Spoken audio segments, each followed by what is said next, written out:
As notícias vindas do Oriente realmente são estarrecedoras. Forças especiais americanas foram enviadas a Taiwan a fim de reforçar a defesa do país aliado contra a China. As tensões no estreito só aumentaram nas últimas semanas e têm deixado muita gente com receio no mundo todo. E não é para menos. Já estamos vendo fogos por todos os lados e, se algo maior começar entre americanos e chineses, nem mesmo os especialistas sabem dizer até onde vai chegar. Mas nós sabemos bem, não? O fato é que as Forças Armadas dos Estados Unidos estão, nesse exato momento, atracadas a apenas 6 milhas da costa da China.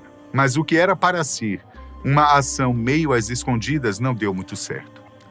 Após ter sua presença acidentalmente vazada, os americanos obtiveram dos chineses sinais de indignação e pedidos para não intervirem.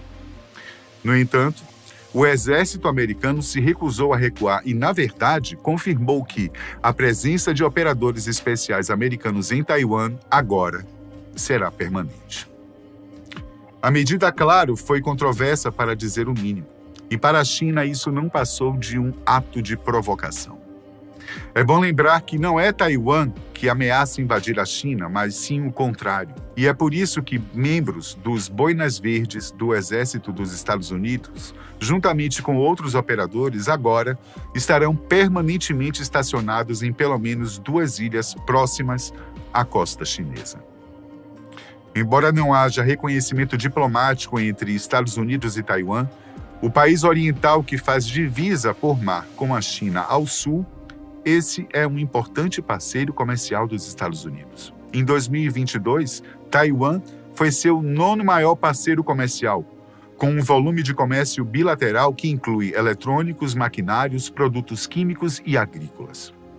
E embora os americanos não mantenham uma aliança militar formal com Taiwan, a cooperação em termos de defesa é robusta. Os Estados Unidos fornecem a Taiwan uma quantidade significativa de equipamentos militares e suporte técnico, conforme a Lei de Relações com Taiwan de 1979. Essa lei obriga os Estados Unidos a ajudar Taiwan a manter capacidades de autodefesa suficientes, incluindo a venda de armas e a assistência técnica. Esta é a primeira vez que americanos instalam bases permanentes nos arredores de Taiwan.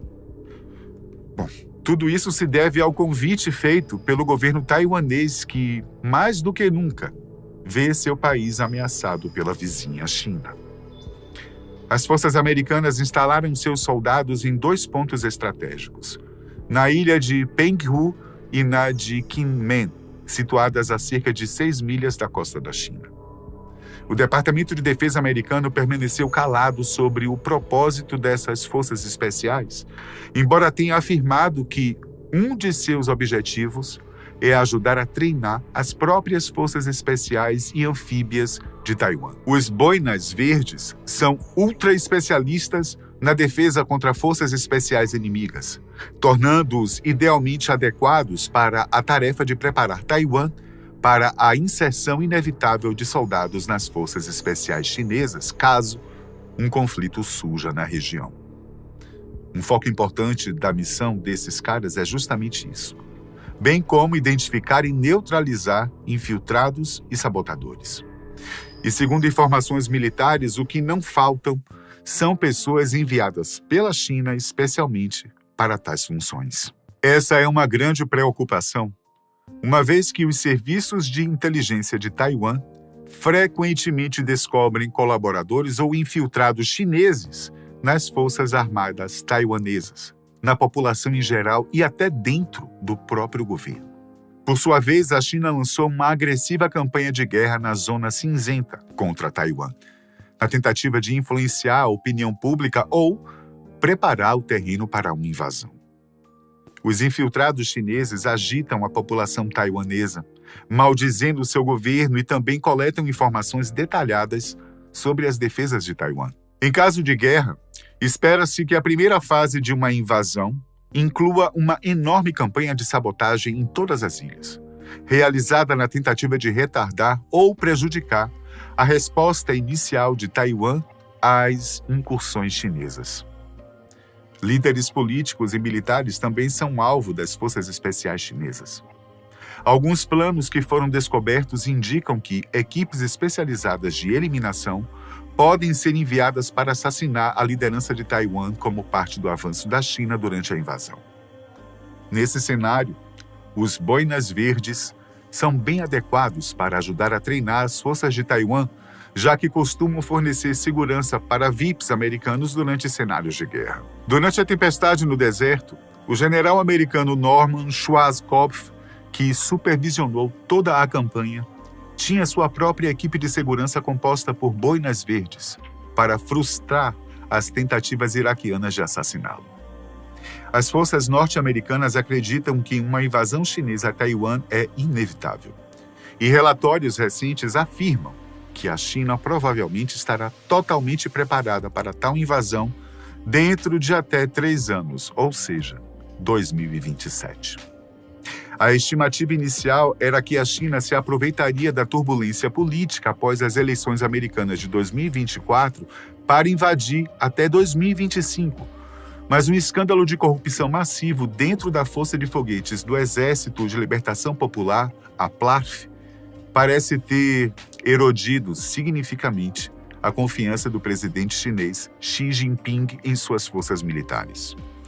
O escândalo envolveu inúmeros oficiais sêniores da PLARF e de outras forças militares, incluindo 2 ex-comandantes da Força de Foguetes. Também foi revelado que é possível que vários silos de mísseis chineses tivessem portas defeituosas que impediam o lançamento de seus mísseis. Uma revelação apoiada pela corrupção bem documentada e pela má qualidade do trabalho das empresas de construção chinesa. A PLARF é fundamental para qualquer invasão, pois é encarregada de neutralizar o poder regional dos Estados Unidos. Por meio de mísseis balísticos de longo alcance, a China visa fechar os campos de pouso americanos no Pacífico por tempo suficiente para pousar com sucesso em Taiwan. Mísseis antinavio de longo alcance visam grupos de ação de superfície da Marinha dos Estados Unidos com o objetivo específico de afundar seus porta-aviões. O propósito final da PLARF é, basicamente, permitir à China liberdade de ação no Estreito de Taiwan, mantendo as forças navais e aéreas dos americanos à distância. No entanto, se essa força especializada for incapaz de cumprir sua missão, a China terá poucas chances de pousar com sucesso em Taiwan. O escândalo de corrupção na China pode ter dado aos Estados Unidos e a Taiwan tempo adicional, mas de qualquer forma, os americanos estão levando a ameaça de uma invasão chinesa mais a sério do que nunca em sua história. Muitos na comunidade de inteligência e militar concordam que a invasão é praticamente inevitável e, até agora, os americanos mantiveram uma posição de ambiguidade estratégica. No entanto, uma tentativa de dissuadir uma invasão, o presidente Joe Biden afirmou publicamente 2 vezes que defenderia Taiwan. A equipe de imprensa da Casa Branca rapidamente recuou nos comentários, criando ainda mais ambiguidade sobre as verdadeiras intenções dos Estados Unidos e inserindo dúvidas nos cálculos chineses. A presença das forças especiais americanas tão próximas da China deixa pouco espaço para interpretação. À medida que os Estados Unidos se preparam para novas vendas de armas para Taiwan, é provável que esses soldados não estejam lá apenas para treinar contra as forças especiais da China e as tentativas de sabotagem ou infiltração, mas também para ajudar a treinar as tropas taiwanesas no uso de novas ferramentas disponibilizadas pelo país do Tio Sam. Entre essas ferramentas está o Black Hornet. O Black Hornet é uma tecnologia de nanodrone avançada, projetada para fornecer informações críticas aos soldados em campo, sem comprometer sua segurança ou discrição. Ele foi desenvolvido para oferecer consciência situacional e vigilância a pequenas unidades militares. O nanodrone é equipado com câmera diurna de 12 megapixels, com desempenho superior em condições de pouca luz, permitindo capturar imagens e vídeos nítidos para o operador.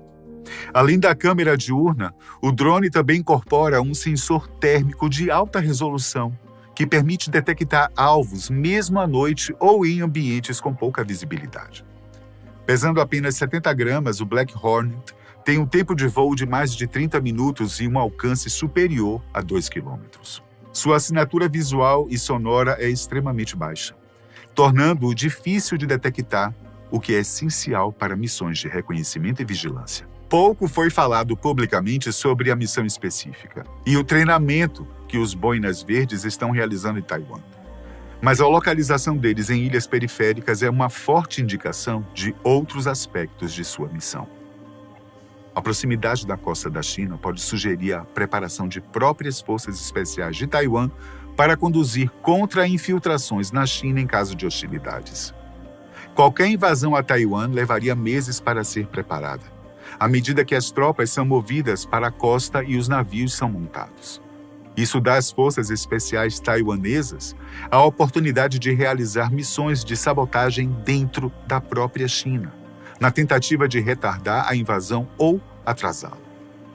Uma vez que as condições de maré no Estreito de Taiwan são favoráveis para uma invasão apenas em 2 momentos diferentes do ano, um atraso causado por sabotagem poderia torná-la politicamente inviável.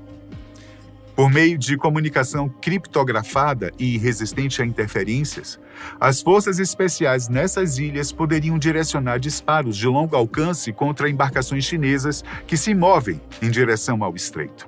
Isso é uma grande preocupação para a China, sem dúvida. Em caso de guerra, os fuzileiros navais americanos serão usados para realizar desembarques anfíbios em ilhas periféricas ao longo do estreito e próximas à costa da China. Depois de uma reorganização estrutural, os fuzileiros navais se tornaram uma força muito mais flexível e ágil, com a capacidade de se implantar em ilhas periféricas e transformá-las em bases de mísseis antinavio. Parece claro que o objetivo dos Estados Unidos no Pacífico é apresentar à China mais complicações do que ela pode resolver, sobrecarregando sua capacidade de se defender de suas forças de invasão.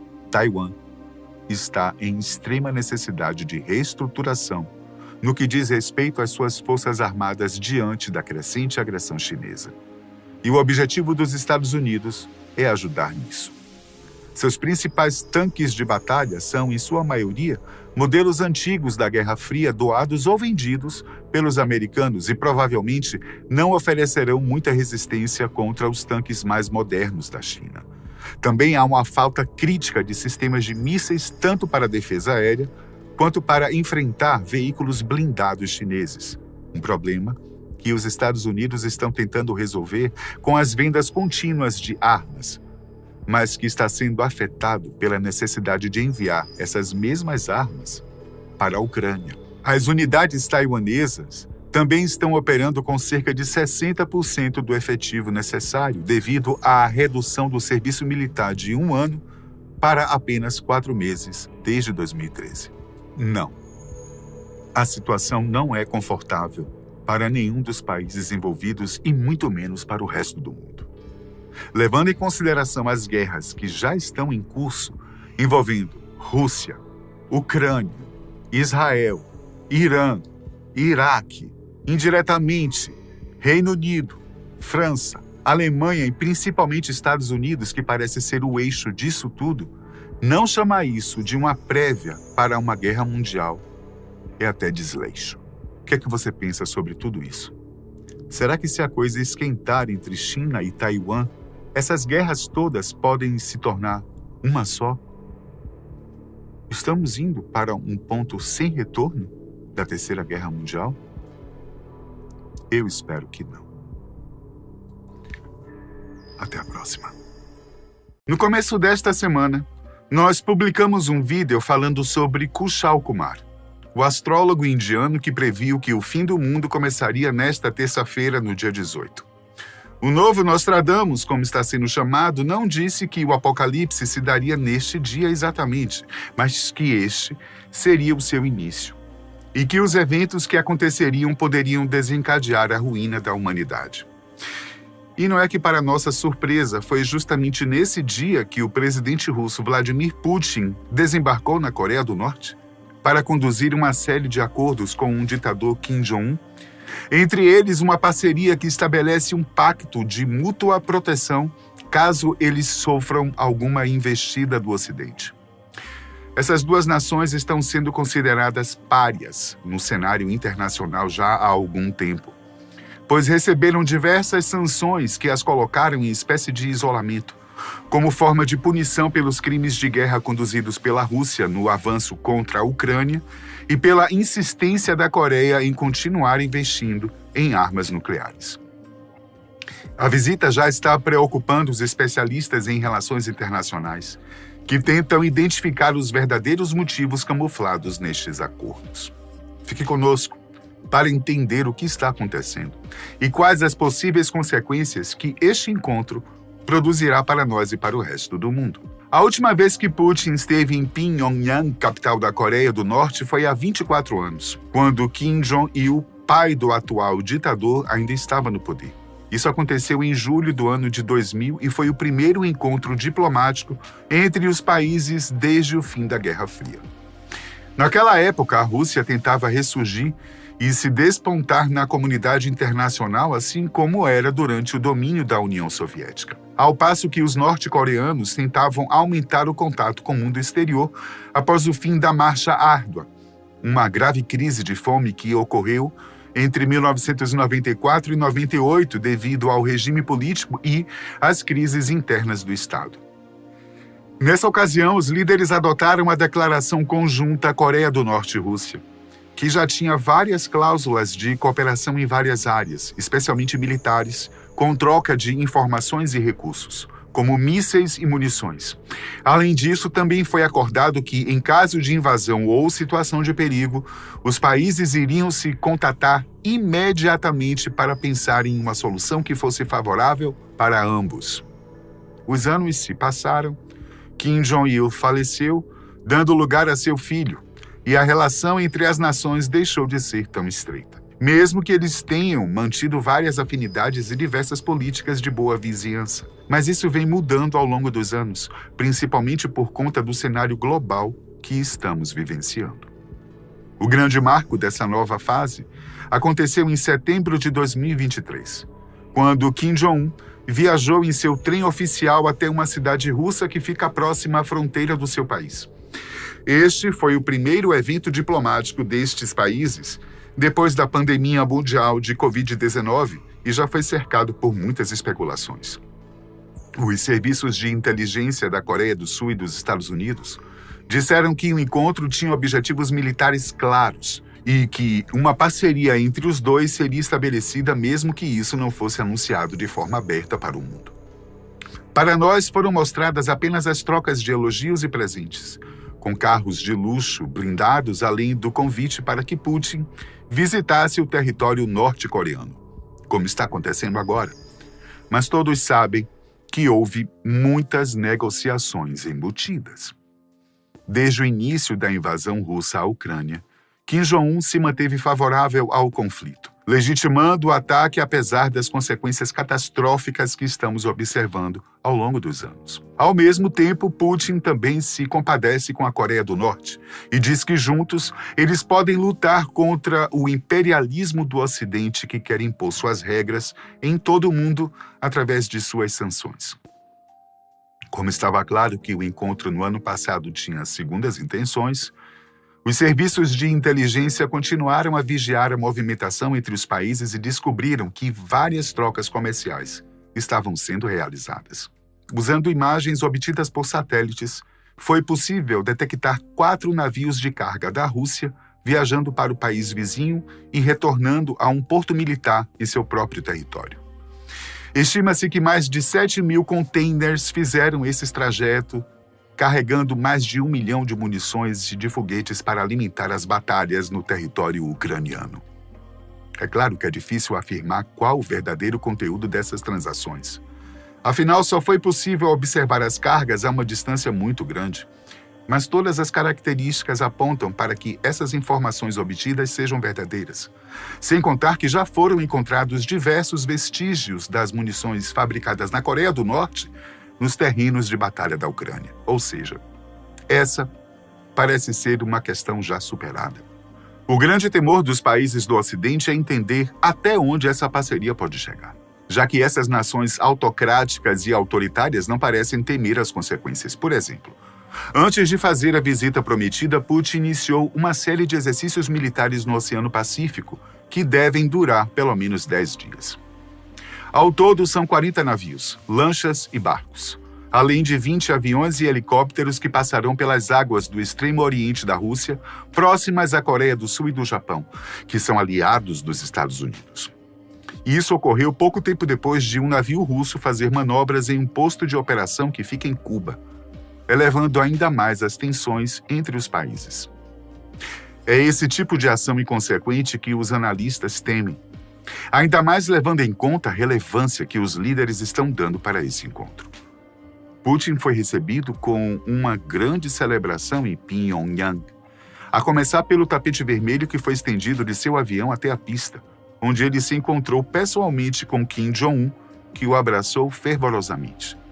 Isso de madrugada, 3 horas da manhã.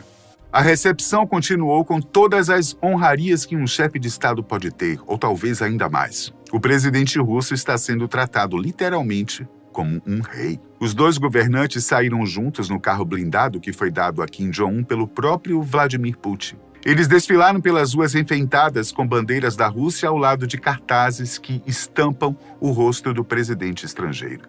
Um verdadeiro clima de festa e celebração. E, de fato, uma aproximação entre os países faz bastante sentido de um ponto de vista estratégico. A Rússia precisa de armas e de outros artigos militares que são manufaturados com certa facilidade e baixo custo pelos norte-coreanos, além de mão de obra, já que grande parte de sua população está concentrada no atual conflito. Por outro lado, a Coreia do Norte necessita de recursos naturais como petróleo, gás, alimentos, que estão escassos em seu território já há algum tempo. Grande parte das dificuldades que estes países têm enfrentado se dão por conta das sanções estabelecidas pelas organizações geridas pelos países ocidentais, especialmente os Estados Unidos, é claro. A Rússia está sendo punida por várias práticas conduzidas na guerra contra a Ucrânia. Aliás, Putin é alvo de um mandado de prisão do Tribunal Penal Internacional. E por isso ele não pode sequer viajar para o exterior, a não ser para os países aliados.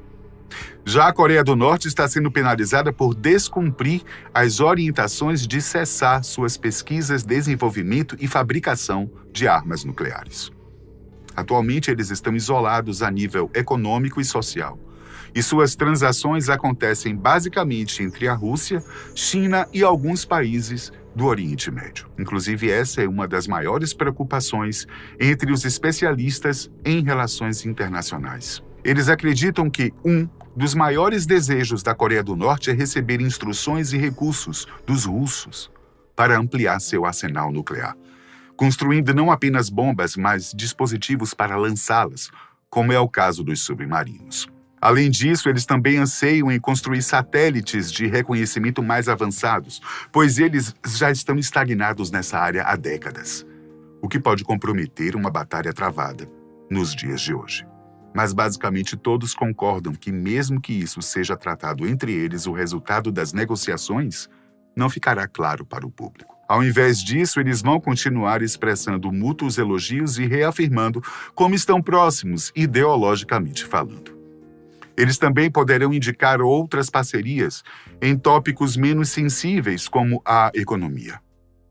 Já demos o exemplo de alguns recursos que podem ser negociados. Apesar de que a mão de obra também é um assunto delicado, pois os norte-coreanos estão proibidos de trabalhar em países estrangeiros. Caso isso ocorra, podemos esperar algum tipo de retaliação da comunidade internacional. Outro ponto que deverá ser discutido diz respeito às trocas culturais. Desde quando esse isolamento provocado pelas sanções começou, as duas nações têm perdido muito em áreas como o turismo, que serve não apenas para movimentar a economia, mas para difundir a cultura e tirar o estigma de fechamento que todo país autocrático carrega. Mas não tem jeito. O que realmente mais chamou a atenção nessa visita, pelo menos até o momento em que esse vídeo estava sendo preparado, foi o acordo assinado entre Putin e Kim Jong-un, que estabelece o apoio incondicional caso algum deles seja atacado. Essa declaração incondicional lembra muito a que foi estabelecida há 24 anos atrás. Ainda mais resoluta, afirmando não só uma parceria, mas uma aliança. Essa decisão também está sendo influenciada pelo pacto estabelecido com a OTAN, em que os Estados Unidos é o país proeminente e que está impedindo os avanços da Rússia pelo território ucraniano. A organização não entrou no conflito de forma direta, mas ela oferece apoio com recursos, o que tem dificultado os planos de Putin. Além disso, no próximo dia 5 de novembro, ocorrerão as eleições presidenciais dos Estados Unidos e, dependendo do resultado, as políticas internacionais poderão sofrer alterações, o que provavelmente faz com que a Rússia e a Coreia do Norte queiram se garantir desde já. Segundo o professor de Estudos Internacionais da Universidade Iowa Womans, Leif Erik Isley, o alinhamento destes estados pode ser uma ameaça ao comércio e à paz globais. No entanto, eles não compartilham instituições e valores de aliança duradouros. Estão unidos apenas pela resistência à aplicação das sanções internacionais, o que talvez não represente uma ameaça tão significativa. Bom, vamos torcer para que ele esteja certo e que os países democráticos consigam se sobrepor de forma pacífica, sem conduzir a um escalonamento desse conflito velado.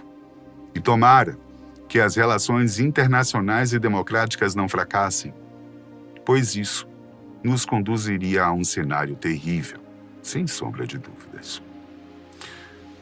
Até a próxima. Recentemente, a CCTV, rede de televisão central da China, divulgou uma série de exercícios militares realizados durante a conferência Golden Dragon, em parceria com o Camboja. Diversas novas tecnologias foram apresentadas ao longo de 15 dias, mas o que realmente ganhou destaque foram os robôs caninos, capazes de carregar e disparar armas de fogo. A notícia se espalhou rapidamente e ganhou visibilidade principalmente nos Estados Unidos, que costuma liderar esse tipo de inovação e está sendo pressionado pelo aumento das tensões no conflito histórico em Taiwan e pela possível atuação direta da OTAN na guerra da Ucrânia, que poderia levar ao estopim da Terceira Guerra Mundial. Diante disso, qual seria o papel dessas novas tecnologias nos próximos conflitos? Como elas funcionam? E quais são os possíveis impactos que elas produzirão sobre nós? É sobre isso que iremos falar a partir de agora. Os exercícios dos quais estamos falando mais pareciam uma espécie de jogos de guerra. Os chineses fizeram várias demonstrações no interior do Camboja e no Golfo da Tailândia, que salientaram não apenas o treinamento dos seus soldados, mas os atuais equipamentos que eles dispõem. Dentre eles, podemos citar 14 novos navios de combate, 2 helicópteros e 69 veículos blindados, incluindo tanques que foram usados nas simulações de fogo real, conduções de práticas antiterroristas e de resgate humanitário. Mas apesar de tudo isso, e do realçamento da parceria entre chineses e cambojanos, que preocupa os Estados Unidos pela expansão da influência da China na região, foram os robôs caninos que ganharam um verdadeiro destaque. Esse tipo de equipamento não é necessariamente uma novidade, mas a aplicação que ele recebeu e sua atuação, sim, parecem novas, e já acenderam um alerta de várias nações. A empresa chinesa que está produzindo o dispositivo chama-se Unitree Robotics, como está claramente estampado na sua lateral. Acredita-se que o valor médio de cada unidade esteja entre $1.600 e $3.000, o que não é considerado caro, especialmente para o que ele é capaz de fazer. Durante o vídeo, um soldado do Exército de Libertação Popular diz: "Ele pode servir como um novo membro em nossas operações de combate urbano, substituindo nossos membros humanos para realizar reconhecimento e identificar o inimigo e atacar o alvo." E é exatamente isso que foi demonstrado. O robô aparece fazendo manobras de pulo, caminhando por terrenos acidentados e correndo a uma velocidade que pode chegar a 3,5 metros por segundo ou 12 quilômetros por hora. Algo parecido com as capacidades humanas. No vídeo, é dito que ele possui uma tecnologia de visão em 4D, que facilita na identificação dos inimigos, o que faz dele um grande aliado em missões de reconhecimento. Seu corpo é feito em alumínio e plástico resistente, o que faz com que ele tenha apenas 15 quilos, isso sem o armamento acoplado. Quando está com a metralhadora em suas costas, o robô passa a ter aproximadamente 50 quilos, o que pode tirar um pouco da sua agilidade, mas o transforma em uma arma extremamente poderosa, principalmente por ser barato e por ter capacidades de visão avançadas e por não arriscar vidas humanas. As simulações mostram como ele pode ser usado para ganhar terreno, enquanto as tropas ficam protegidas aguardando o melhor momento para entrar em ação. Mas essa não é a primeira vez que os chineses exibem um cão-robô armado. Em outubro de 2022, a empresa Kestrel Defense publicou um vídeo que mostra um drone carregando um quadrúpede que é cuidadosamente colocado no solo e logo começa a vasculhar a região com uma metralhadora leve fixada em seu corpo. Essa exibição fez parte de um exercício que simula uma situação de guerra urbana. Portanto, foi algo experimental, mas não deixou de assustar aqueles que tiveram a chance de ver os dispositivos em ação. E essa mesma empresa já havia divulgado outras imagens em que seus cães-robôs estavam equipados com um sistema de combate menores, como granadas de fumaça e munições ociosas que são feitas para serem acionadas quando um alvo é avistado. E ainda em março deste ano, pesquisadores chineses afirmaram que testes envolvendo robôs desse tipo produziram resultados muito similares aos humanos no quesito de precisão de mira, ou seja, eles realmente parecem estar investindo nesse tipo de tecnologia. Todas essas demonstrações acabaram irritando alguns observadores internacionais, especialmente os norte-americanos, que se identificam com os mais ameaçados nesse tipo de situação. Um membro do parlamento chegou a pedir um relatório para o Departamento de Defesa pedindo explicações sobre quais são os riscos reais e potenciais para a segurança nacional e global. Mas se os chineses são pioneiros na transformação de robôs em armas, os Estados Unidos também não ficam muito atrás. Em 2023, o Pentágono experimentou equipar robôs terrestres quadrúpedes com sua espingarda M4 padrão, com um novo rifle que o exército está adotando, e até com a arma antitanque leve que está sendo usada por eles desde a Guerra do Vietnã.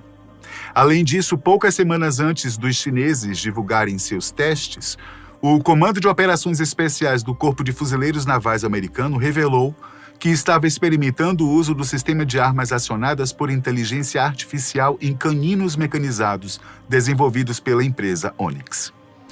No entanto, as autoridades de defesa foram claras ao avisar que esse tipo de desenvolvimento de cães-robôs armados está em um estágio puramente experimental, que serve para os inventores e engenheiros explorarem o que é possível fazer com esse tipo de tecnologia, mas que não existe nenhum plano prático para a implementação imediata desses dispositivos. Mas com o avanço dos chineses, pode não demorar muito para que isso aconteça. Os especialistas na área dizem que não estão nada surpresos com isso. Segundo eles, os primeiros robôs de eliminação de munições explosivas ainda equipados com rodas e esteiras tiveram as primeiras aplicações militares funcionais.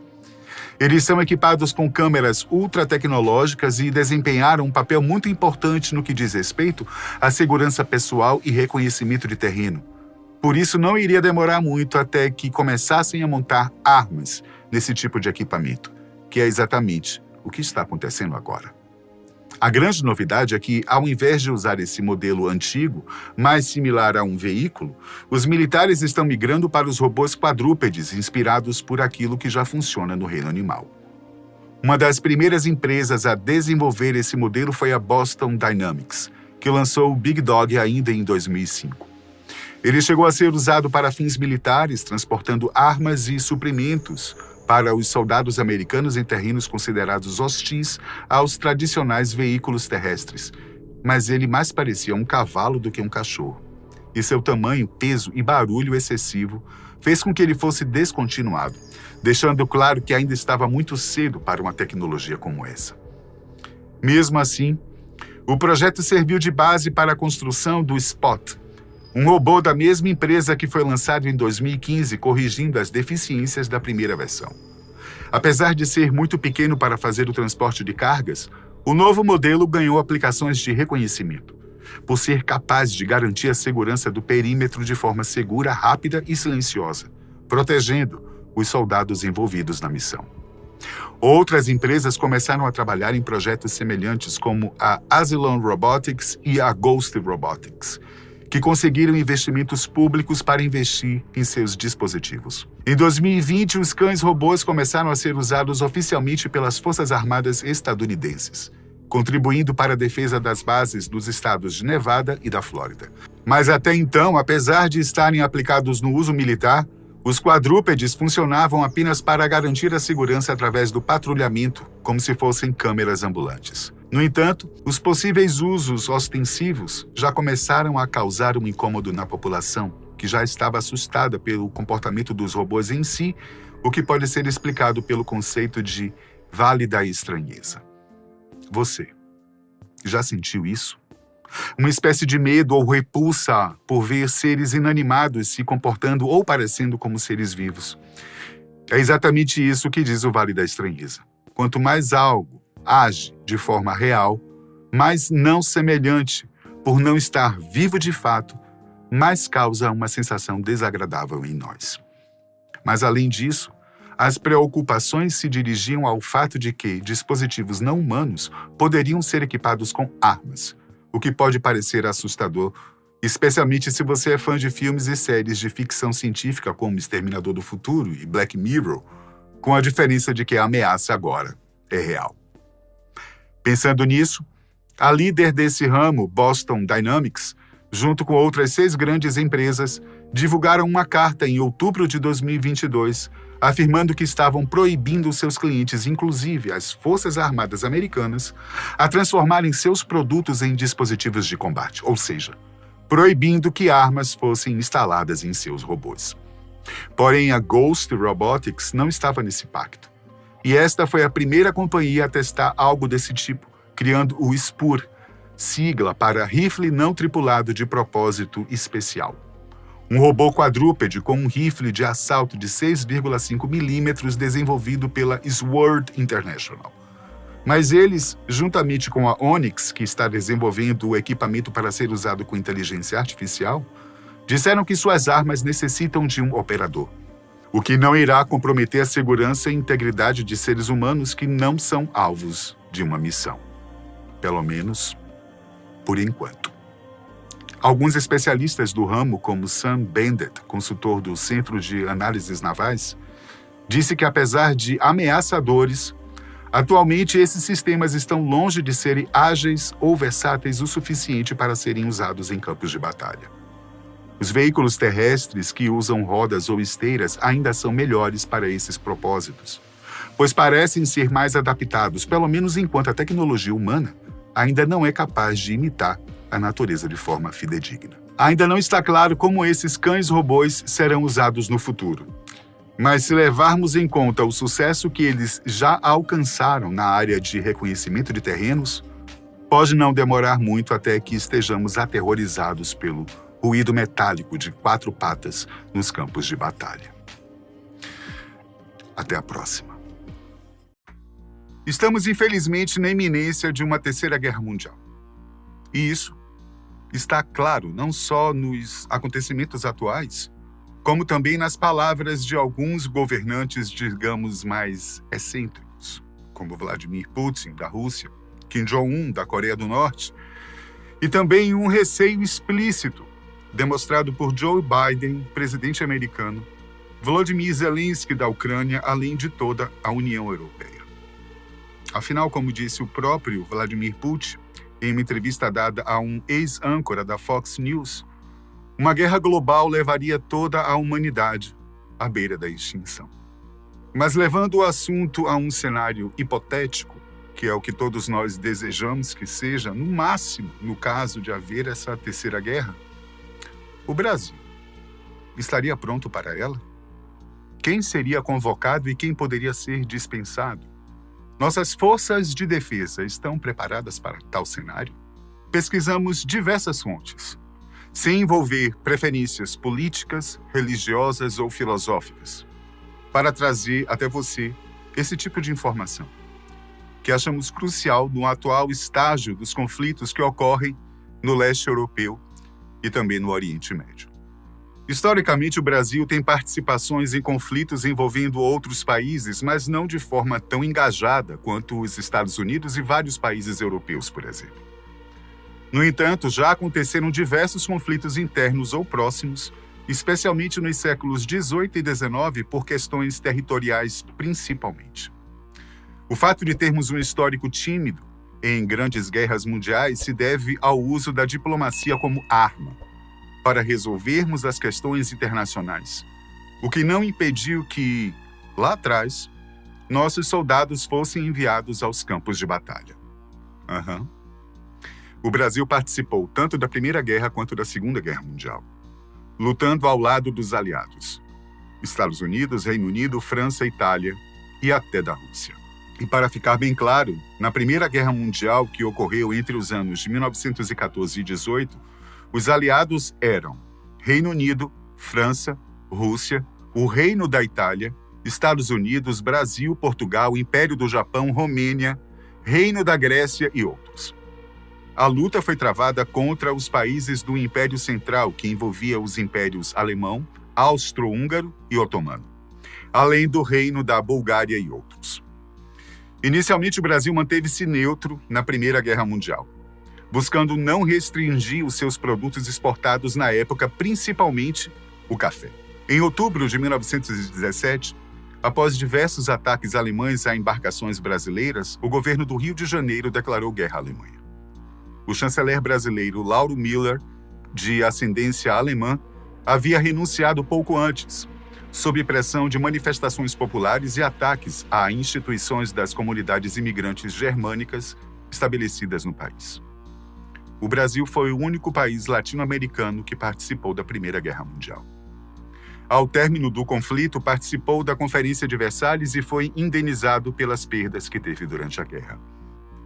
Na Segunda Guerra Mundial, o Brasil lutou mais uma vez ao lado dos aliados, Estados Unidos, Reino Unido, União Soviética, França e China, contra as potências do eixo, que incluíam a Alemanha de Hitler, o Japão de Hirohito, a Itália de Mussolini, entre outros.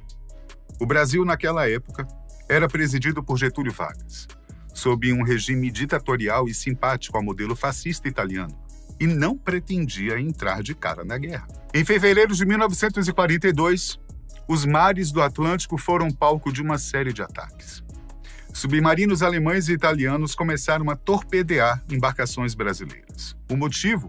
O Brasil havia aderido aos compromissos da Carta do Atlântico, que estabelecia o alinhamento automático com qualquer nação americana atacada por uma potência estrangeira.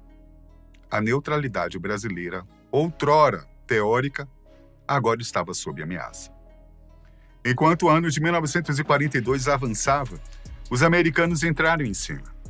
Incentivos econômicos e pressão diplomática levaram à instalação de bases aeronavais ao longo da costa norte-nordeste do Brasil. Mas os ataques continuavam.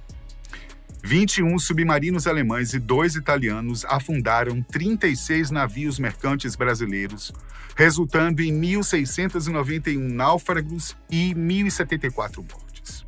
A população indignada tomou as ruas. O governo brasileiro, não suportando mais a agressão, declarou guerra à Alemanha nazista e à Itália fascista em agosto de 1942. Havia grandes problemas no Brasil naqueles anos. Tínhamos uma população majoritariamente analfabeta, vivendo no campo. Nossa economia era focada na exportação de commodities.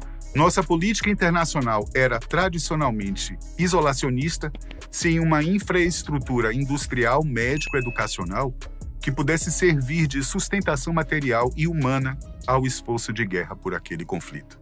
Por tudo isso, o Brasil não apenas se viu impedido de seguir uma linha de ação autônoma no conflito, como encontrou dificuldades em assumir mesmo um modesto papel. A FEB, a Força Expedicionária Brasileira, por exemplo, teve sua formação definida na Conferência de Potengi, logo após a Conferência de Casablanca, mas a sua criação foi protelada por um ano após a declaração de guerra. No entanto, seu envio para a frente de batalha foi iniciado somente em julho de 44, quase 2 anos após a declaração.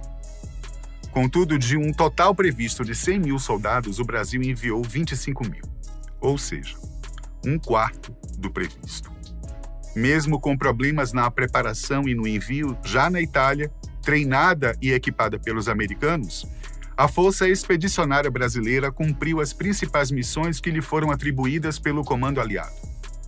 Sim, respondemos aos americanos, já que não tínhamos soberania militar para lidarmos com o conflito naquela época. E no cenário atual? Como seria a nossa participação numa eventual guerra mundial? Mesmo que os países mais envolvidos nos conflitos não queiram expandir os limites e transformar tudo isso num terceiro evento mundial, é difícil imaginar um cenário de paz generalizado, por enquanto. Portanto, digamos que hipoteticamente o mundo declare guerra. Em primeiro lugar, o Brasil não tem como ficar de fora disso de uma forma passiva. Uma hora ou outra, ele será colocado contra um muro e terá que tomar uma decisão. E seja ela qual for, vamos primeiro saber quem seria convocado para ir ao campo de batalha. Evidentemente, os primeiros a serem escalados são os soldados que formam nossas forças, Exército, Marinha e Aeronáutica. À medida que for necessário, serão também chamados os servidores que atualmente prestam serviços aos Estados brasileiros, isto é, os policiais militares. Se não for o bastante a coisa se agravar, irão aqueles que por algum motivo não foram convocados, como dispensa por excesso de contingente, especialmente entre 18 e 35 anos. O pessoal da área de saúde, como médicos e enfermeiros, seriam enviados para o fronte, como também teriam que formar bases em lugares estratégicos, uma vez que são de suma importância em qualquer conflito que eventualmente venha a ocorrer. O pessoal das polícias federal e civil também não escaparia de eventuais convocações. Afinal, eles trabalham pela segurança interna do país, assim como os militares. Por último, os reservistas e cidadãos comuns, civis que não têm experiência com armas, inclusive. E isso inclui homens e mulheres, uma vez que elas já estão inseridas no contexto militar. Sem falar dos voluntários, que se apresentariam para defender nossa pátria amada, Brasil. Estariam fora da convocação pessoas com algum tipo de necessidade especial, grávidas, menores de 18 anos, obviamente cidadãos vivendo em países estrangeiros, entre outros que apresentassem limites, como dificuldade de transporte para seu deslocamento, por exemplo. Convicções religiosas, políticas ou filosóficas não seriam impedimentos para alguém ser ou não convocado. Agora, boa parte da coisa toda é que o Brasil não é membro da OTAN, que é o órgão internacional que determina uma série de regras e diretrizes em casos extremos, como é a guerra. Isso quer dizer que não seria necessário ou obrigatório o país se envolver diretamente no conflito. Contudo, como eu disse antes, participamos das duas primeiras guerras mundiais. E isso quer dizer que, muito provavelmente, o país teria que enviar ao menos parte de suas forças para o fronte. Sem falar que, em outra ocasião, por determinação do Conselho de Segurança da ONU, vários soldados brasileiros foram enviados ao Haiti, com a missão de manter a paz e a ordem naquele país em 2004. Ser completamente neutro numa ocasião tão dramática e que envolve questões mundiais seria o mesmo que assinar seu isolamento no futuro. É claro que isso não é uma regra, mas uma possibilidade. Uma vez que o Brasil é um celeiro, devido à sua agricultura e pecuária no tocante à exportação de grãos e carnes. O país poderia ser uma peça-chave na produção e manutenção dos alimentos num pós-guerra de grande magnitude, e por isso, ser poupado em sua neutralidade. Em relação às nossas forças armadas, há dois parâmetros importantes a serem colocados à mesa: a quantidade de soldados na ativa e o investimento no país nos três setores, que são Exército, Marinha e Aeronáutica. Elas contam com cerca de 300 mil praças, além de milhares de oficiais e generais, almirantes e brigadeiros responsáveis pelo comando desse contingente. Por mais que muitos pensem que nosso pessoal não teria muitas chances, a realidade é outra. Pois são homens e mulheres muito bem preparados para lidar com situações diversas e extremas, especialmente no que tange à segurança e soberania do país. Aliás, o treinamento é constante, uma vez que o país investe bem no setor. Em termos de equipamentos, o inventário inclui 5 submarinos, 48 aviões de ataque AMX e 296 tanques, entre outros. Os números comprovam que somos uma potência militar regional, com mais homens e lançadores de foguetes do que muitos outros países. Segundo o site Instituto Liberal, o Brasil investe cerca de 1,19% de seu PIB nas Forças Armadas, o que significa que estamos no meio do caminho dos países que mais investem nas forças militares, o que é um pouquinho acima da média geral. E isso significa que, de um PIB de 7,3 trilhões de reais, o país investiu algo em torno de 86 bilhões de reais. Os dados são de 2019, de acordo com o site. Estamos acima até mesmo do Canadá, da Alemanha e da Itália, numericamente falando. A costa brasileira, com suas grandes cidades litorâneas, está devidamente protegida, uma vez que essas cidades abrigam importantes bases terrestres, aéreas e marítimas. Na América do Sul não há exército mais bem preparado para lutar na selva do que o nosso, caso a invasão venha pela floresta amazônica. A capital, Brasília, é um pequeno território cercado por vários estados, além de ter a base aérea bem próxima na cidade de Anápolis, em Goiás. Chegar até ela é praticamente impossível ou, no mínimo, uma tarefa de altíssima complexidade em um provável ataque estrangeiro. Sem falar que o território brasileiro é gigantesco em comparação com outros países europeus, principalmente. Pontos importantes para um provável adversário seriam, sem dúvida, nossas usinas hidrelétricas. Mas alcançá-las e atingi-las não seria também tão fácil quanto se possa parecer. Enfim, a conclusão é que, além de a possibilidade de o Brasil entrar numa eventual Terceira Guerra Mundial ser ínfima, sem dúvida, não seria facilmente perturbado ou combatido.